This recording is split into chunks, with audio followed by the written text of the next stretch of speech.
Olá, tudo bem? É um prazer estar junto a você para mais uma vez estudarmos a Palavra de Deus. O tema de hoje é a Bíblia Sagrada e o Grande Conflito. Aqui em João 17, versículo 17, está escrito assim, ó: santifica-os na verdade, a tua palavra é a verdade. Lá em Salmo 119, versículo 105, está escrito: lâmpada para os meus pés é a tua palavra e luz para os meus caminhos. Portanto, quem estuda a Bíblia é iluminado.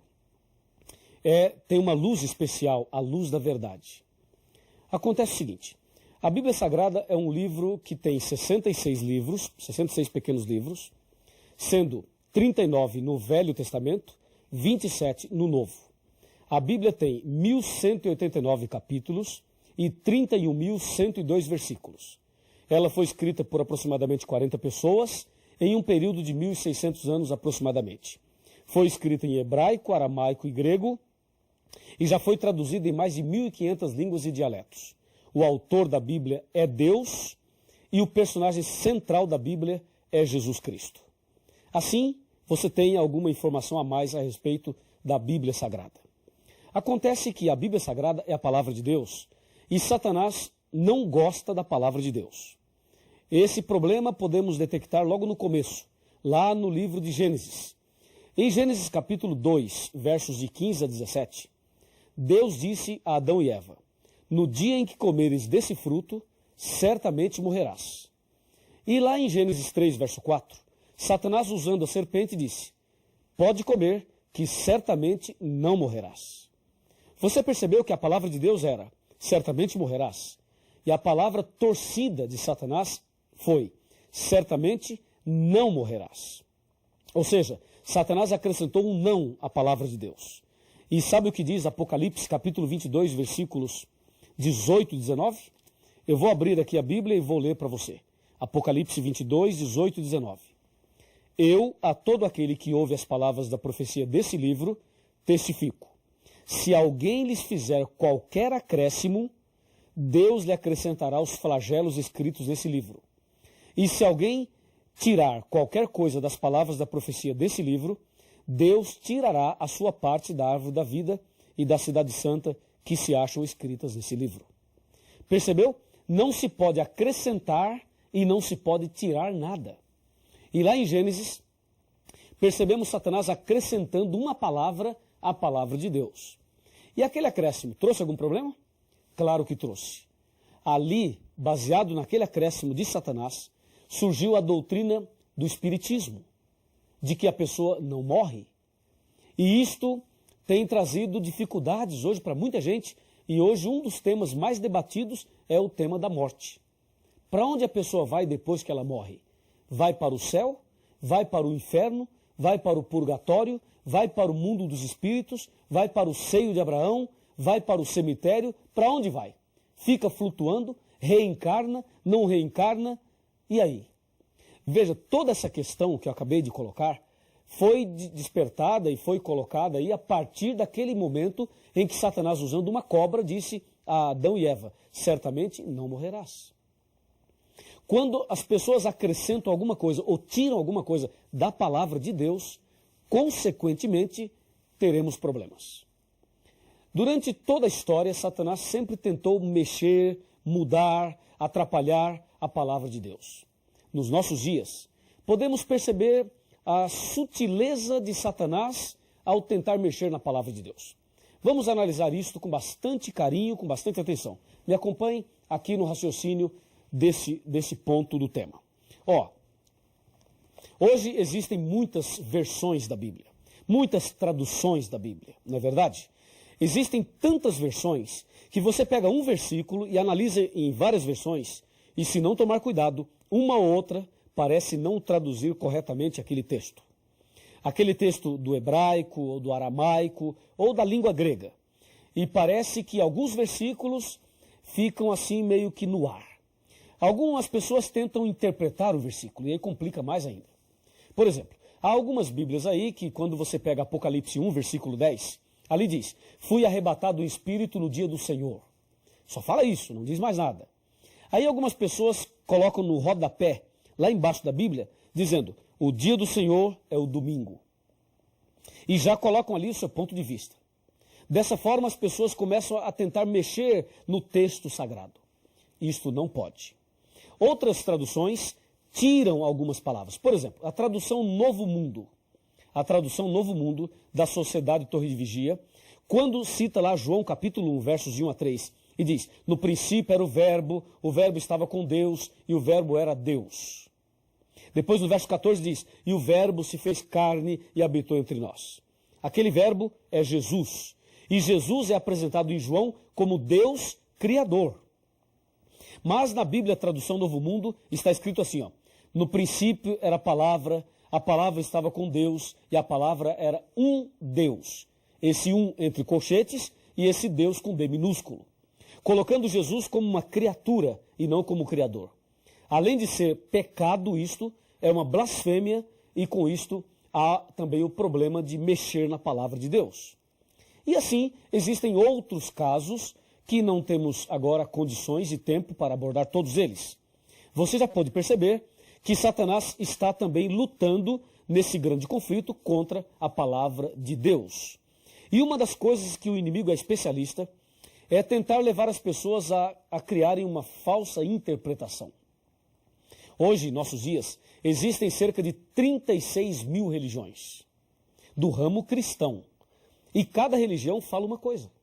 Cada religião tem uma doutrina, tem um pensamento. E por que existem tantas religiões e a cada dia surgem novas? Justamente porque as pessoas leem uma coisa e entendem outra. Ou porque o inimigo muitas vezes atrapalha a compreensão da pessoa da palavra de Deus. E por isso nós temos que tomar bastante cuidado e prestar muita atenção e ler a palavra de Deus sempre com muita oração. Se você pegar a Bíblia romana e a Bíblia João Ferreira de Almeida e fizer uma comparação, você irá perceber algumas coisas graves. Eu vou lhe mostrar algumas delas. Me acompanhe. Agora eu vou fazer uma análise rápida da Bíblia romana e também fazer uma comparação com a Bíblia João Ferreira de Almeida, atualizada ou corrigida, tanto faz. Me acompanhe aqui. Ó, na palavra de Deus, já disse, ela tem 66 livros, certo? Disse também que ela tem 1.189 capítulos, 31.102 versículos, 773.693 palavras e 3.566.480 letras. E vimos que a Bíblia está subdividida em 5 partes, foi o nosso primeiro estudo. Agora veja, a ira de Satanás contra a palavra de Deus levou ao seguinte problema, comparando a Bíblia romana com a Bíblia original. Na Bíblia original, nós sabemos, como eu já disse, existem 66 livros, mas a Bíblia romana tem 73 livros. Assim, podemos perceber a ira de Satanás mexendo na palavra de Deus. Como já vimos também, ele é especialista em mudar e torcer a palavra de Deus. Por exemplo, na Bíblia romana, existem 7 livros a mais. O primeiro livro é 1 Macabeus, depois 2 Macabeus, depois Tobias, em seguida Judite, depois Sabedoria, Eclesiástico e Baruque. Esses 7 livros são conhecidos como livros apócrifos, ou seja, livros ocultos. A palavra apócrifo aí vem do grego, que quer dizer oculto.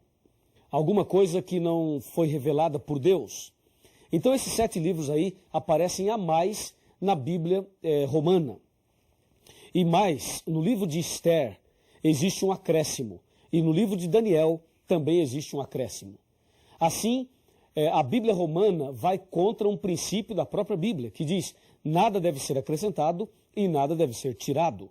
Como você pode perceber, eles acrescentaram, enquanto em outras versões eles tiraram. Mas nós devemos manter fidelidade à palavra de Deus. E hoje, em nossos dias, muitas pessoas não aceitam certos pontos bíblicos porque dizem: isso está no Velho Testamento. Veja, as pessoas às vezes acham que pelo fato de estar no Velho Testamento não devem aceitar. Quantas e quantas pessoas dizem: eu não aceito isso nem aquilo porque está no Velho Testamento. Uma vez eu conversei com um pastor evangélico. E esse pastor me disse: olha, eu não aceito os 10 mandamentos porque isso se encontra no Velho Testamento. Eu perguntei, pastor, só porque está no Velho Testamento o senhor não aceita? Ele disse, sim. Se você me mostrar no Novo, eu aceito. Eu disse, eu vou lhe mostrar no Novo, mas antes quero lhe fazer uma pergunta.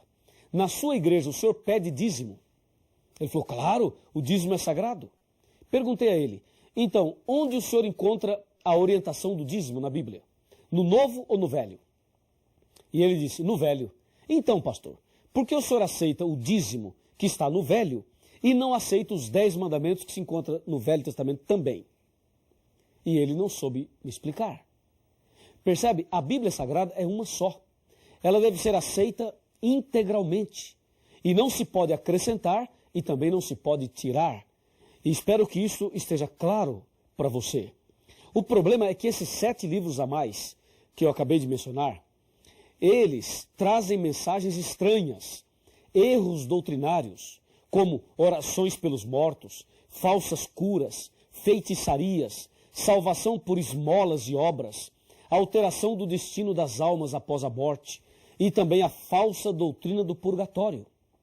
E mais, tem histórias fictícias, histórias lendárias, histórias absurdas, ensina artes mágicas e ensina feitiçaria, como é o caso de Tobias, capítulo 6, de 1 a 9.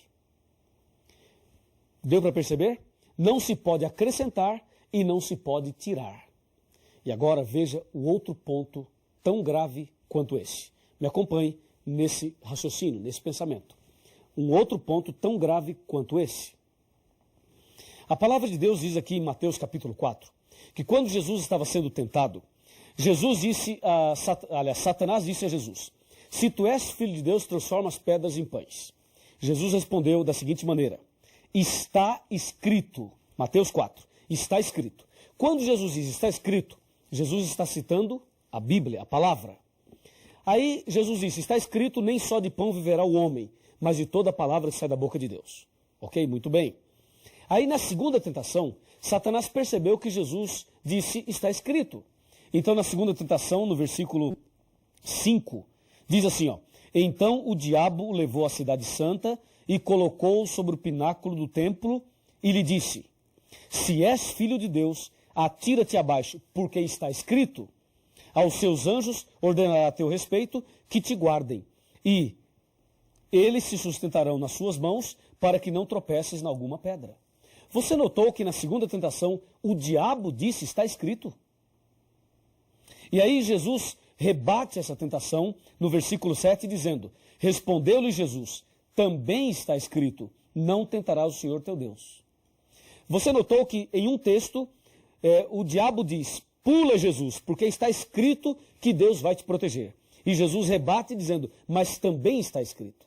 Eu pergunto, quem estava certo, Jesus ou Satanás? Satanás ou Jesus? Quem estava com a razão? Claro que você vai dizer, Jesus está com a razão, e eu também digo isso. Mas você diz que Jesus estava com a razão só porque o outro é Satanás? Ora, Satanás usou a Bíblia, não usou? Jesus usou a Bíblia também, não usou? Claro, os dois usaram a Bíblia. E como você sabe que Jesus está certo e o diabo não, se os dois usaram a Bíblia? Quer ver? Para complicar um pouquinho mais. Imagina, tira Jesus, tira Satanás do contexto aqui, do cenário aqui, e coloque uma religião no lugar de Jesus e outra no lugar do diabo. Uma usa a Bíblia e diz, é assim. A outra usa a Bíblia e diz, não, não é assim, é assim. E aí eu pergunto, qual das duas está certa? Percebeu? Aí a coisa começa a se complicar. Então aqui, nesse caso da tentação de Cristo, nós percebemos de forma bem clara o que acontece no mundo religioso. Nem todo mundo que usa a Bíblia está falando a verdade. Nem todo mundo que está no púlpito pregando a Bíblia ou em algum outro lugar possui a verdade. Você vê, o diabo usou a Bíblia e eu pergunto, ele estava certo? Não, não estava. Jesus usou a Bíblia e Jesus estava certo. A pergunta é, por que Jesus estava certo e o diabo não, se os dois usaram a Bíblia? É simples, é que Jesus usou o texto dentro do contexto e o diabo usou o texto fora do contexto, totalmente fora. O diabo pegou um texto e forçou o texto a falar uma coisa que ele não estava falando. É justamente isso que acontece em nossos dias. É exatamente esse o problema. As pessoas hoje, muitas delas, usam o texto fora do contexto. Só para você ter uma ideia, uma vez eu estava ouvindo um programa de rádio e o pregador dizia assim, ó, o Salmo 23 fala, preparas uma mesa perante mim na presença dos meus inimigos. Sabe o que esse pregador fez? Mandou fabricar uma mesa e colocou uma toalha branca sobre a mesa e deu envelopes para as pessoas e disse para as pessoas, coloquem os seus pedidos sobre a mesa, porque Deus diz, preparas uma mesa na presença dos meus inimigos. E diz ele, sexta-feira tal, nós iremos aqui fazer oração forte na presença do inimigo e Deus nos dará a vitória, porque está na Bíblia. Você percebeu? Ele pegou um texto da Bíblia, torceu o texto e fez o texto falar uma coisa que não está falando para tentar convencer as pessoas a darem dinheiro e a fazer a campanha que ele queria fazer. Isto aí é usar o texto fora do contexto. Porque quando o salmista, no capítulo 23, fala, preparas uma mesa na presença dos meus adversários, ele não manda você fabricar uma mesa. Mas ele se refere ao que acontecerá no momento da perseguição. Esse Salmo 23 vai se cumprir na época da perseguição. E as pessoas torcem o texto, como esse exemplo que acabei de dar. Meu amigo, a palavra de Deus é uma lâmpada para os nossos pés, é uma luz para o nosso caminho. Quem estuda a Bíblia jamais será enganado, jamais será confundido. Agora, aproxime-se aqui de mim. Chegue bem pertinho aqui de mim, que eu vou te dizer algumas palavras importantes dentro desse assunto, dentro desse contexto. Pode chegar um pouquinho mais perto. É o seguinte.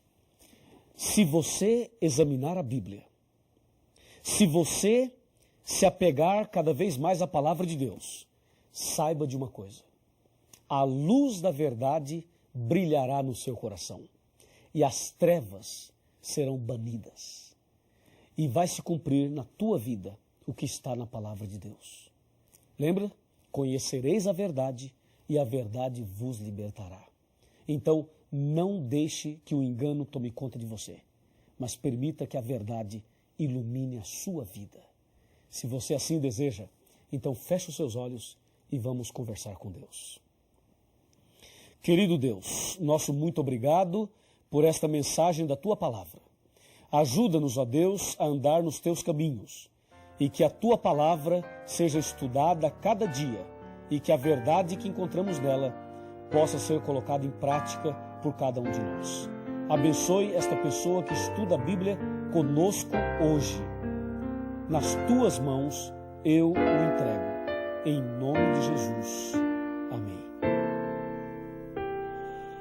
Cristo me tem fiel amizade, nele encontrei real liberdade, pois sobre a cruz minha alma comprou, dele portanto eu sou.